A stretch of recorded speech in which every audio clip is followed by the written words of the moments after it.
teams. Yes. Okay, time to mute the stream. Very, very loud, that intro, but it is well done. Yeah, Yes, so sir. Lycan pick up first. They won't be able to get the Lycan Shadow Shaman that a lot of people really want, but there's a ton of extra push you can add to your team. Sneaky Nyx Assassins might look for a Jakiro pickup because the Void is in the pool still, and Boreal Esports can maybe pick that up first if they want, but we will see. Yep, Void probably will get picked up, knowing the history of the meta. Doom's available too, Yeah, which is pretty Doom and big. Void. Doom with they took out the Brewmaster already, so there's one counter for the Doom gone, but Doom is still a pretty good all-around hero, and I really like Doom on the side of a Lycanthrope because when you build a Doom, you typically will build him with auras early on, and one thing that Lycan really likes is the aura. I mean, the Vladimir's offering, the drums help, and the auras he gives already to his wolves and himself, it really stacks up. So I wouldn't be surprised if Sneak and Nyx Assassins want to go ahead and run the Doom on their side. But Boreal, they go ahead with the Death Prophet first pick, and, you know, I can't say I'm not surprised by that either. I mean, Death Prophet, really good at pushing of her own respect, and they're going to go with an Earthshaker. I like it. So the Death Prophet, she's got her own push. She's always going to do pretty well in her lane. Not a lot forces her out just because she's got that spammable Crypt Swarm, so with a little bit of bottle crowing, she can always make do. And Earthshaker, I mean, generally we see Fluff playing that hero a lot every time Yep. we cast the Sneaky Nyx Assassins, and he, will sacrifice his levels in the early game, rotate around, and just look to drop that Fisher to stop any sort of rotations from the other team and slow down maybe their roaming ganking strategy in the early game. But now it's going to be Boreal that's going to look to do that with this Earthshaker. Maybe you do some tricky lane shenanigans, or at least a good block at level 1 as Nature's Prophet comes out for the Sneaky Nyx Assassins. They're going full-on Rat Dota right It's now. going to be a Mike off lane, I guess, with the Nature's Prophet. I wouldn't be surprised. What do you think? We're going to see a European build Prophet coming out on him? You know, the triple null and Is that, dual blade mail? I don't know if we can call it that, man. They've been doing it in Southeast Asia. They've done it in the China Star Ladder that I've been covering every single game. Ice Ice Ice ran it and went 2-14. Well, I Oh mean, man. I've actually run it a couple of times in pubs, just to my own horn there, and it really is effective if you're an incredibly aggressive Nature's Prophet. I'm talking get your Oh sprout yeah, and it's TP up good as for early as sure. possible, and then go up and fight. I man-fought a Drow. No trouble at all with that build. So, I mean, it's a Man great fighting a aggressive... woman. Easy Oh, life. it really is an incredibly aggressive build, though, and up against a hero like an Earthshaker, it really helps because he's going to be sitting around, rotating around. If you can catch him out and find him when he's still level 1, which is a typical roaming Earthshaker, then you're going to be easily able to clean up his HP and 6 or 7 auto attacks, plus a couple of maybe a Wrath of Nature coming in. So, I mean, it's a really great build. Of course, it's completely situational, and a lot of people still prefer either the Midas or go straight to Orchid build, which might help versus the Death Prophet, but I don't know. I wouldn't be surprised if we saw it. Well, the heroes that we were talking about that we thought would get picked up maybe there in the end of that first picking phase pretty much all get banned out. The Yeah. hero that I wanted to see for either team. The Void gets banned out, which I didn't really want to see, and the Doom gets banned out as well. And Viper is going to be picked up here by Boreal Esports. Again, a hero he's okay on the push, honestly, with the Nether Toxin working on towers. It's not bad. He is hard to bring down. His slows, though, not going to work on Lycan, and no stuns to the table to stop the channeling of Nature's Prophet's teleport. So Earthshaker in the early game in charge of that, and Death Prophet a little bit later on when she does have that silence.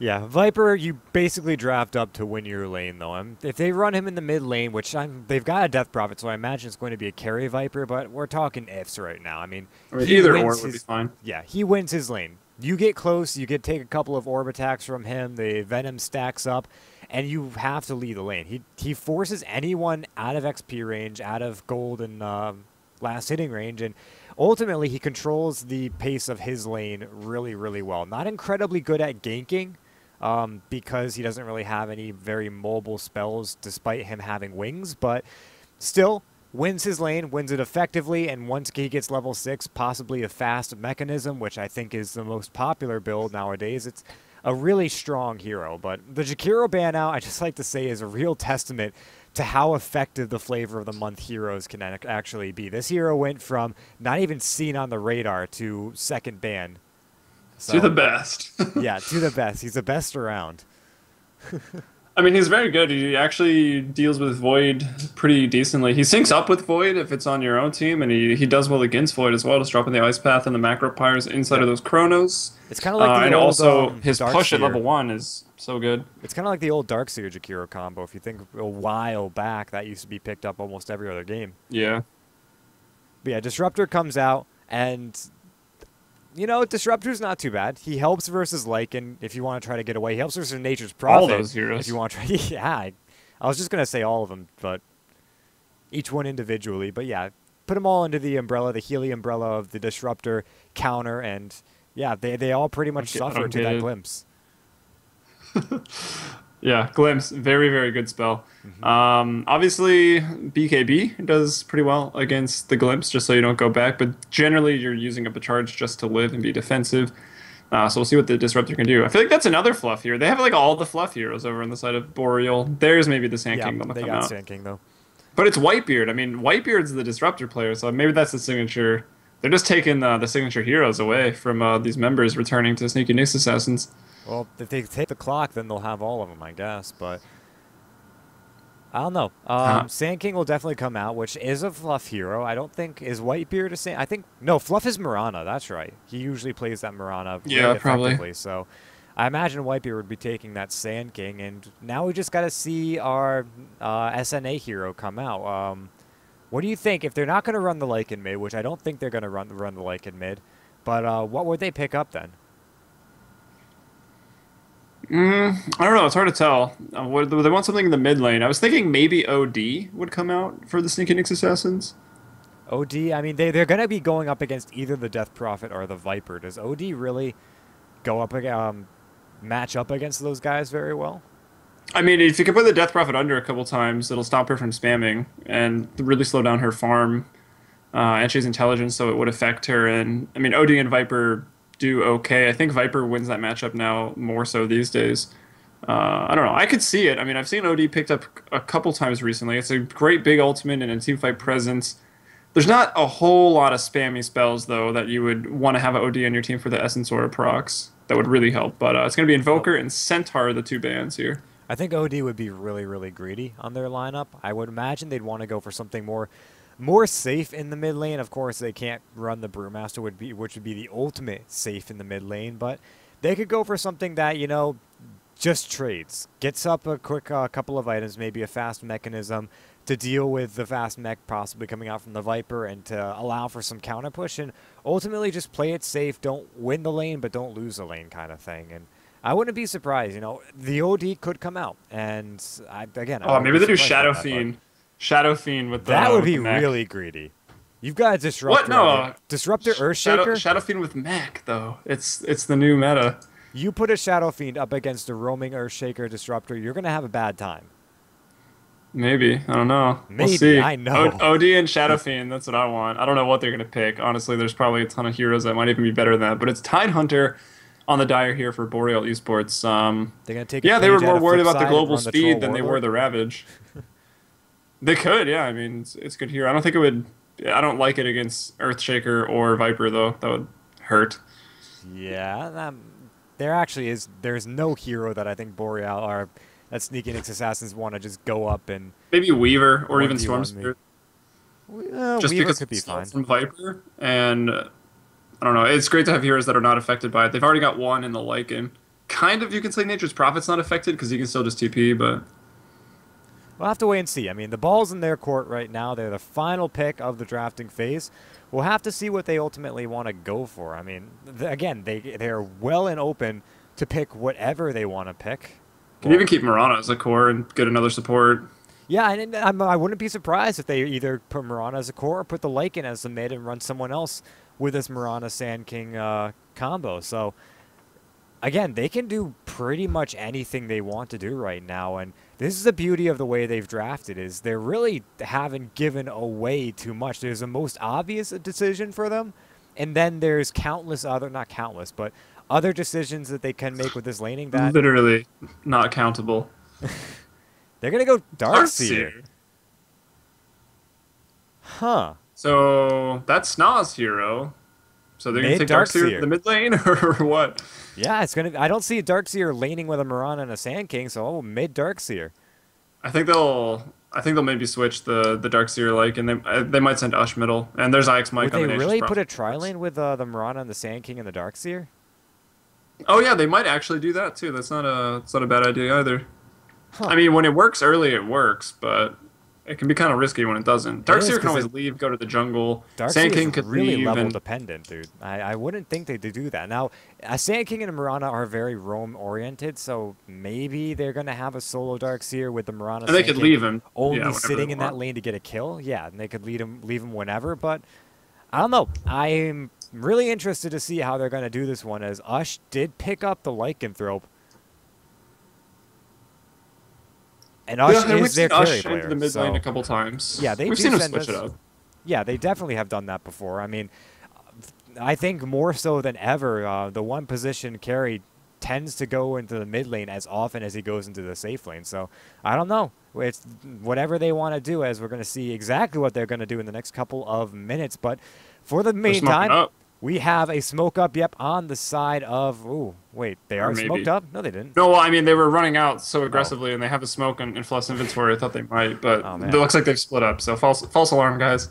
Yeah, don't get me worked up like that. Anyway, for the side of Boreal, formerly known as the Rolos Rascals, we've got Monkeys Forever taking the Death Prophet in the mid lane. It's Pizza Dad on the Tide Hunter solo safe.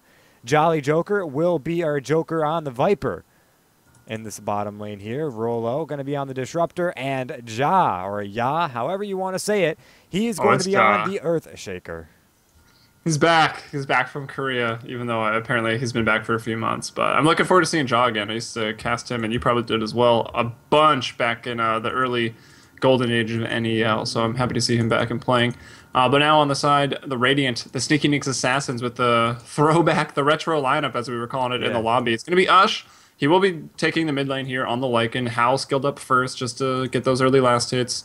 Get a bottle or quick boots, whatever he wants to go for. Whitebeard going boots first on the Sand King. Very common these days to get in that close range for that Burrow Strike. Nyx, IX Mike in the off lane on Nature's Prophet. I've seen Mike struggle in the off lane on this hero as of late. We'll see if he can do a little bit better this game here. Snaw on the Darkseer in the bottom lane, and a Fluff and Stuff on signature hero, Mirana. All right, so they got a haste shooting up on the Sand King, so I imagine we're going to see some aggression coming out right about now as Whitebeard revealing himself, goes straight on in, goes for the Burrow Strike, and this should be a kill. Yes, it is a kill. Monkeys Forever going to give away first blood, and Ush, the one to draw it. So the Wolf walks away with blood on the fangs here.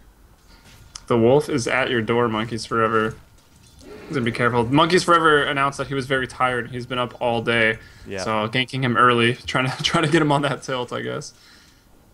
Capitalizing on the distraction of the enemy player, but it looks like we might have some counter rotation as Rolo and Ya have made their way towards the mid lane. Now again, this is the roaming Earthshaker Disruptor combo that we mentioned in the draft, and it's a very potent combo when you get a couple points up in Glimpse, and it looks like because they don't have that, they're just Not gonna with Kinetic back Field. themselves off. Yeah. I'm actually surprised he went for Kinetic Field first. Most of the builds that I've seen Disruptors go for is either the Thunderstrike or the Glimpse on the first skill point. And it looks like they're going to go anyway. They drop down the Fisher, but the Kinetic Field will miss. Now in comes Whitebeard. Fluff and Stuff is here as well, and Rolo could end up dropping here. Fluff and Stuff needs to get a leap off, will not get a leap off. Didn't even want to throw the arrow, but the Crib Swarm comes in, and Whitebeard will go down to Monkeys Forever, continuing to chase here. This is actually surprising how they've gotten the kill so far. And it looks like they might get another one. Fluff getting a hit onto Rolo, who is salving up. Monkeys Forever looking for the kill on the Fluff. Will grab it. Monkeys Forever, though, the collateral. Rolo going to back himself away. Has a Kinetic Field ready to spend. Puts it down with a Fisher to follow. And the tandem will keep the Disruptor alive for the time being. 2 for 2 at 2 minutes. Yeah, I mean, we can see why Rolo got the Kinetic Field, because you can disrupt with the Fisher and then really stop them from running away, and even after just the stun duration on the Fisher with the Kinetic Field, as they tried to sort of just trap Lycan like right in this little area with it, but it didn't quite work out. It's a low damage combo, and you've only got Crypt Swarm on your Death Prophet. It makes a little bit more sense if you're ganking for your Viper, because he starts putting up the slows and a ton of damage even in the early game, but and it works out okay. Monkeys Forever ends up getting a double kill, which he's probably happy about. I think he went down again, yeah, so he's 2-2 already for his team, but 10 CS in the middle lane, and I know it's early for net worth, but Wait, he's hanging in there, not too far every behind. single kill Ush. on the game right now? Wow, that's kind of funny. Yeah, he's been involved in all 4 right now. Oh man, a smoke up onto Whitebeard. They pop down the Ion Shell. He's going to go on into Jolly Joker. Throws down the Burrow Strike, and the Ion Shell not doing a lot of damage. The arrow flies straight on by. Now Whitebeard in a little bit of trouble. Do they have any detection? They do not. So Whitebeard is just going to hang out, lay low for the time being. And he actually he's killing himself with the corrosive skin on Jolly Joker. Yeah. Bottom tower. He cannot stay here. He's got to move out right now. And if he takes a short way around, he should be able to get away. Well, my drawing on the map is a little bit bugged right now, but it looks like he's going to try to deny to the Ancients. Yeah, he's going to get it. No! No. Oh, Rolo skills up the Thunder Strike and gets the kill. Very nice. He's got another kill on his sleeve, or the first kill that does not involve the Death Prophet. And he's on the board now. Boreal, formerly known as Rolos Rascals, 3 for the 2 of the Sneaky Nyx Assassins.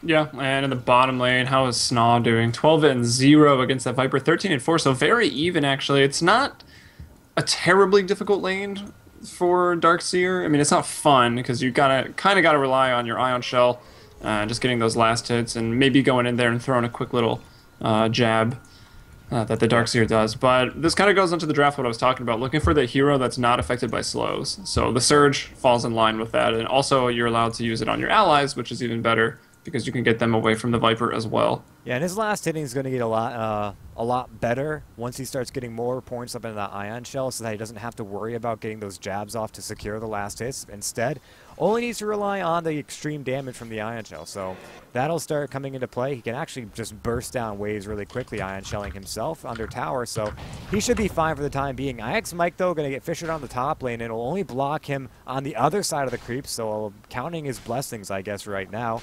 But overall, around the map, things going relatively smoothly for everyone right now. After the first couple of kills, we've seen a bit of a slowdown as everyone content to farm themselves up. Yeah, Nyx with the slight advantage. IX Mike doing very well, actually, on the offlane Prophet. He's already got his treads, his null tally. He's actually leading the CS in this lane against the Tidehunter, so it's going well for him. Pizza Dad also having a decent time, 21 CS, and there's an Anchor Smash into a Fissure, Kinetic Field, and the Glimpse back onto the other side of Fissure that's still present. He will sprout up and try to TP out, and he's gone. They already used the Glimpse, so that's pretty much your whole arsenal right there. Once you throw the Glimpse, Nature's Prophet is not sticking around for anything else. Yeah, it's a bit of a catch-22. Oh, mid lane. Oh, yeah, mid lane. It looks like that. Was that an arrow on the monkeys? It looks like Yeah, it. The it Wrath was. of Nature comes in, and Fluff and Stuff grabs the kill, leaping in to secure his prize. And that'll be another kill, making it 3 for 3. Sneaky Nyx and Rolos Rascals trading pretty evenly right now. And we're going to take a quick look at the gold and XP grabs, and, well, a little bit of a lead for the Sneaky Nyx Assassins, although nothing too major. This is the top seed versus the second seed team in CEVO right now, though. For those who are not feeling the hype yet, this match pretty much could decide who gets top seed, so pretty neat. Indeed it is. Game of the season, probably, at least until we get into the postseason there. Oh yeah, we're looking forward to the postseason, by the way. Playoffs should be starting pretty soon as the straggling games start to come to a close. And once that comes off, I hope we've got a couple of extra gigs to get those games onto the betting sites, which I know you guys really like and you guys really want to have. So hopefully when the playoffs roll around, we'll have those options for you guys, as well as a ton of great matchups. I know every single team right now in the top 10 at least can play up against each other and hold their own. I've seen quite a few teams come out of the woodwork, and really excited for how the season's shaping up right now and looking forward into the main season and main division next season. Oh yeah, Season 6 hype gets started early, but here we are 7 minutes in. Boots of Speed up on Ush, doesn't look to upgrade them first, goes straight for the Vlad. So he's already got the Vlads Fisher, and actually Snot bottom might be in a lane. little bit of trouble. He cannot get out of this one with the kinetic field. Takes a Viper Strike and a couple of extra auto attacks. He should be fine for the time being. No more Thunder Strike, but Fluff and Stuff coming on and trying to back himself away from the Jolly Joker, juking around the trees. Yeah, has another Fisher ready to go. He's waiting, holding it off, wants to make sure he grabs it, and instead drops it off in the time being. He knows that we've got a salve on Sna, so he should be perfectly fine. And overall, hold on, arrow comes out, hits on a creep, and that'll be that. Yeah, just Fluff trying to stay annoying, trying to keep everyone, remind everyone that his arrow still there. It's actually 2 points in arrow. He goes 1-2-1, which is maybe a little uncommon. Looking to max out Starstorm and arrow, keep leap at level 1.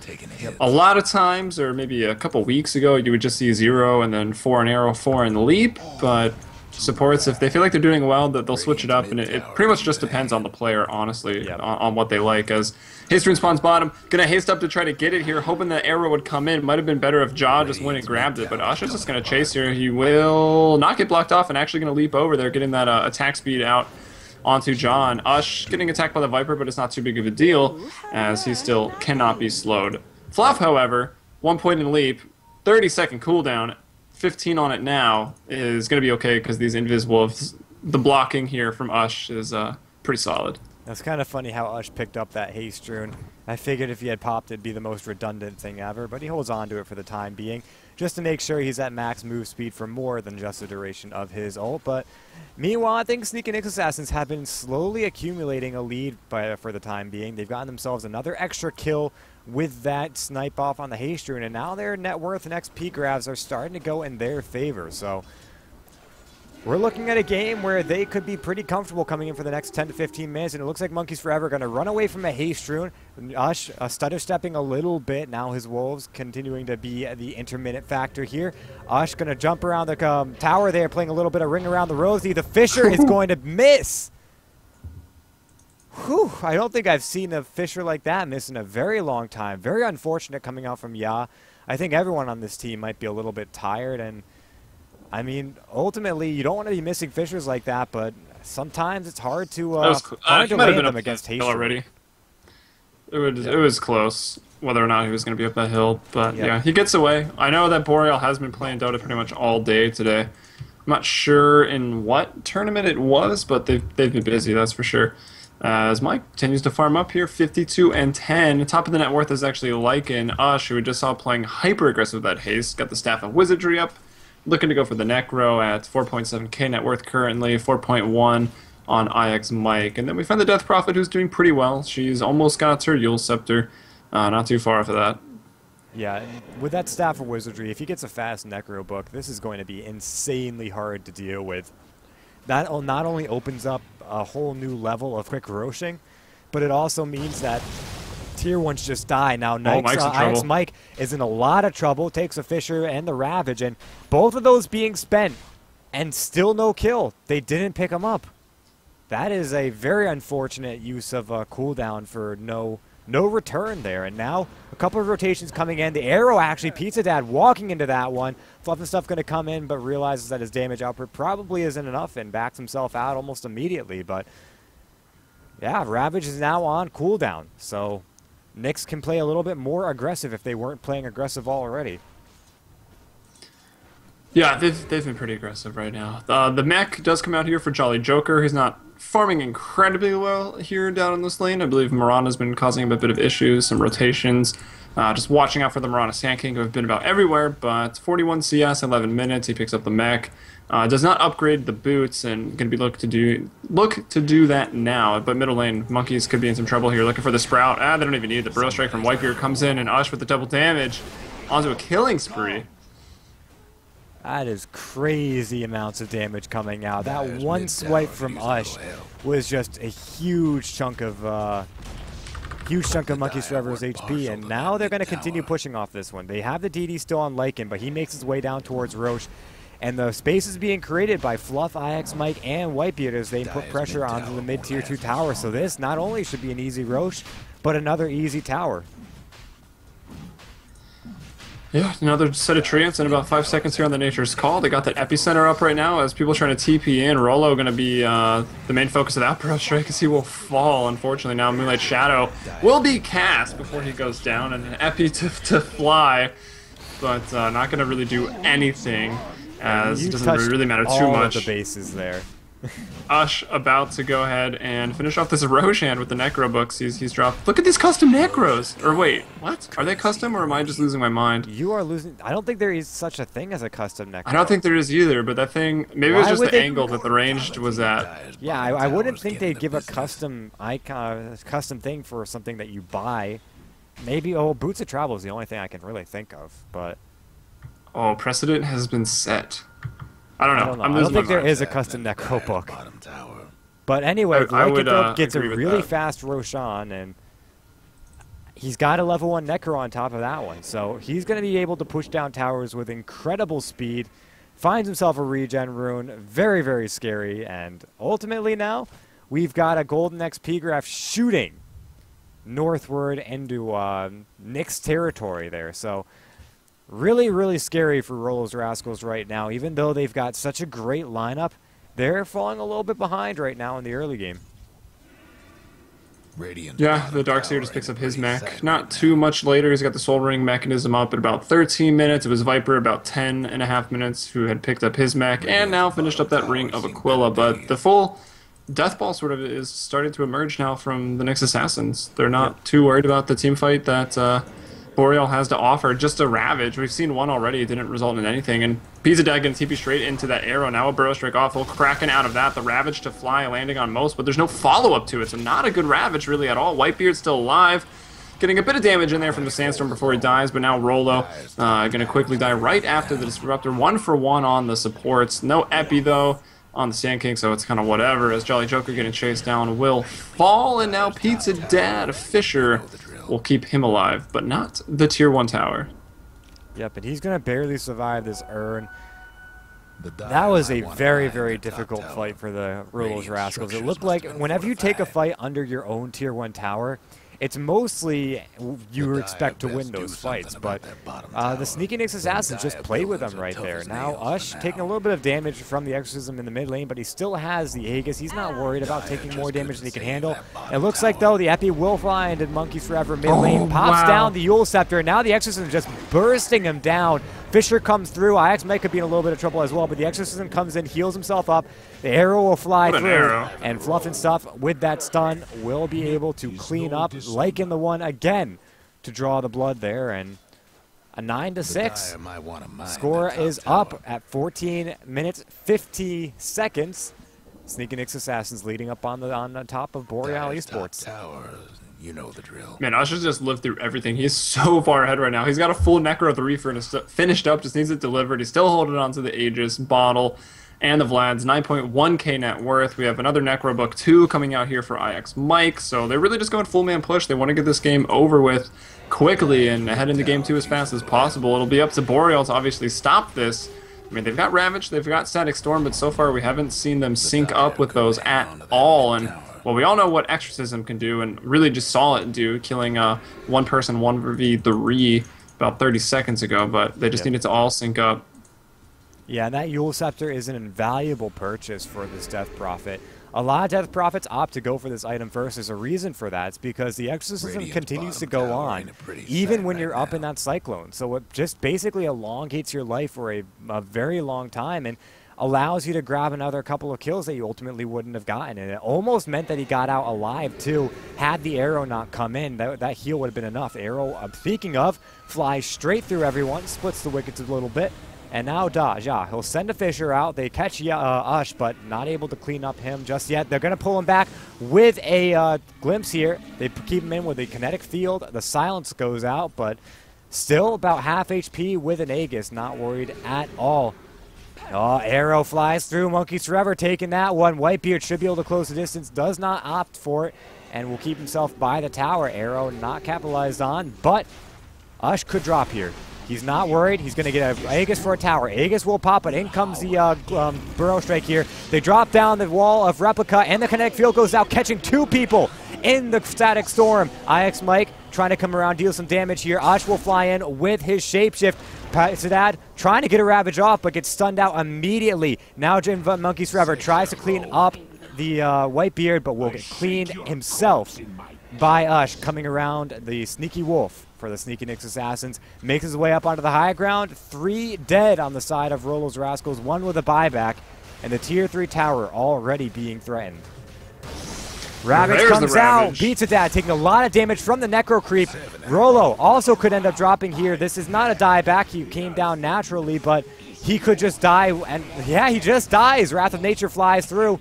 glimpses back Ush, but for no real reason at all. And the Necro Creep still hitting on this tower finally goes down, not giving the bounty to Jolly Joker as it dies to the creeps. And that was a very, very poor fight for the Rolos Rascals. And Ush, after all of that, after staying alive through the team fight, 7-0 and 4, he got the kill on the Death Prophet. Surprised her as she face checked going uphill there. They get the tower. He's 7-0 and 4, and he's got Boots of Travel as his boots of choice. We've got a Veil of Discord coming out here on Whitebeard, so now the team fights. If he gets off an Epi, he's going to be very dangerous. Starstorm maxed out here on Fluff. Even the Global Wrath of Nature damage coming through. If the Veil is cast, that's going to be a lot. Not to mention the Ion Shell and a great wall that we saw in that team fight from Snaw. So really, really strong team fight. And we've seen 3 Ravages this game, and they've all pretty much amounted in nothing. Yep. That Ravage was too late in the last engagement. Had that come out at the start of the last team fight, I would imagine that would be a different team fight. But, of course, they want monkeys. Do it. Yeah. Basically, Nick's stayed too far away for it. Now Monkey's Forever in a lot of trouble. Yules himself away from the arrow. Glimpse back out onto Whitebeard. That's what you get for an aggressive Burrow Strike. He will drop here. Snaw, though, going to put in a vacuum with a 3-man wall of Replica. But in comes an Echo Slam. Who did that hit on? Almost no one there. Snaw, though, will drop. And Fluff and Stuff could drop as well. Gets silenced, and the Exorcism comes through. A 3-0. Going the way of the Rolos Rascals. Hold on, they could get more. Can they get IX Mike? They do get IX Mike. Pulls him up, brings him down, and sends him to the fountain. In the mid lane, though, Ush is split pushing. He almost cleans up the tower. In comes IX Mike. They want this Rax. They will get the Rax. 2 Necro 3 books, and they... Well, they have no real answer for these extra Necro 3 units.